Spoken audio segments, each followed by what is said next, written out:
Well, all in there certainly Australia. needs to be discussion. Now, look, this is frightening because new research reveals 45% of Australians have less than $1,000 in the bank. 1 in 5 have no savings whatsoever. Tania, this is worrying. Do you think this is a case of the cost of living crisis or financial illiteracy in this country? It's a bit of a combination. I actually think, yes, there are people doing it tough, living on pensions, paycheck to paycheck, energy crisis, energy costs are rising, food and produce costs are rising, and they're doing it really, really tough. There's no question of that. And there aren't any policies on the table right now that are addressing any of these issues.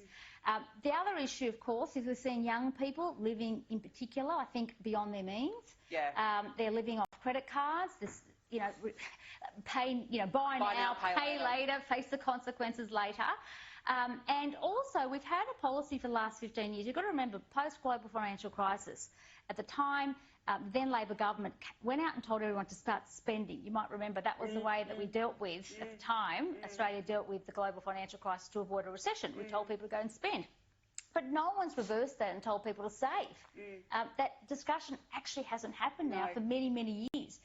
People aren't being told to save for a rainy day. The way Craig and I would have grown up, you were told to save for a rainy day. I was an awful saver. Well, I was a pretty good saver. What's the old saying? But that's the issue, right? You've got to save for a rainy day. And that mentality isn't there anymore. Everybody's living off credit cards. I don't own a credit card. I don't know about you. Wow, fascinating. Good on you. It's probably a good thing. And I think that's the way people need to make a decision. Do you have the money?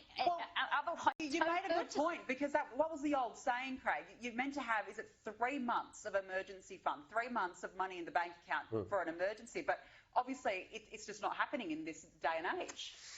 Yeah, so what I was reading today was that, so my question is, if people don't have enough in savings and therefore they're right on that edge, does that mean that they're being paid enough or not? Okay. So we can talk about what they save, but actually what are they receiving, in their wages? And I was reading today about the last 20 years, about how it's taken 20 years, effectively, or 15, for what you call real wages to start to catch up to inflation. But what COVID did over those 3 years, it had a very significant setback.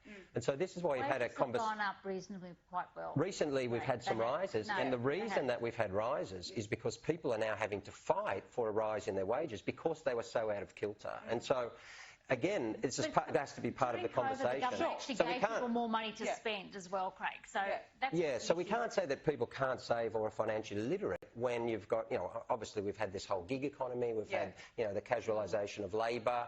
All of those things has to be part of the conversation. Of course.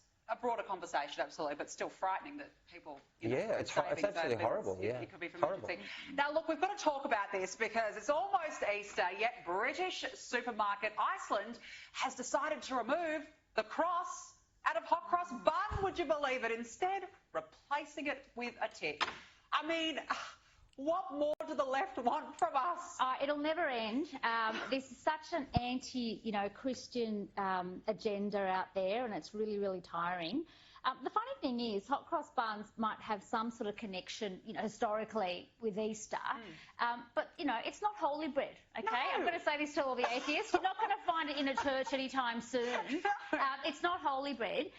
And the idea that we've got to now, remove the cross, replace it with a tick. I mean, what a joke. Nike buns, hot tick buns.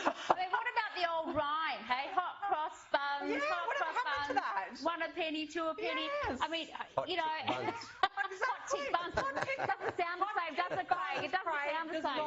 Come on, you've got to admit it. I must admit, it is not quite as catchy. I admit that 100%. I didn't see any kind of reasoning as to what's behind. I mean, perhaps they're not selling. I don't know. But the thing is, I think it is ridiculous. I can't see the point of it. You like a hot cross bun? I don't eat them, actually. Oh, you're good. You're good. But I like, if that is a religious symbol for people, I like the fact that, all of our religions have the right to do these things. And if you don't want to eat the cross bun, don't eat the cross bun. It's that easy. It's simple. Don't eat them if you don't want to. You don't want them, that's right. Precisely. Craig Foster, Tania Mihailuk, have a lovely weekend. And look, we'll do it all again next week. Thank you so much.